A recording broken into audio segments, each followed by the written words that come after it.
चावल के खेती के इतिहास की बात करें तो लगभग 4000 साल से हमारे इस इलाके में खेती रिकॉर्डेड आई है, और चावल तो अभी 6-7 हजार साल पहले का भी मिला है।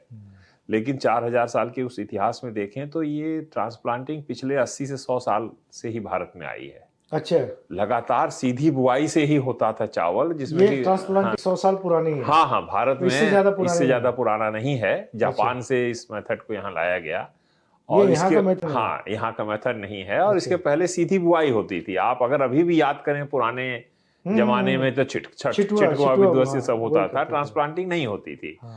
तो उससे उस समय पानी भरते नहीं थे, ट्रांसप्लांटिंग के लिए पडलिंग नहीं करते थे, तो जो चावल का जो दुष्प्रभाव जिसको बोलते हैं इमिशंस के रूप में, वो नहीं था, लगभग बहुत कम था।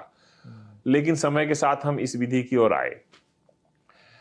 अब वापस जरूरत इस बात की है कि हम सीधी बुआई या उस तरह की करें, या पानी के लिए अल्टरनेट वेटिंग एंड ड्राइंग की, कुछ दिन हम सूखा रखें, कुछ दिन उसमें पानी दें, पूरी तरह से भर के पानी नहीं रखें। इस तरह की जो विधियां हैं वो आ गई हैं, और जिससे उत्सर्जन निश्चित रूप से 40% 30% तक तुरंत कम किया जा सकता है। वो विधियों से और सॉर्टेड ड्यूरेशन वैरायटी से हम निश्चित रूप से चावल की खेती को इतना उन्नत बना सकते हैं कि इस समस्या से हमको निदान मिल सके।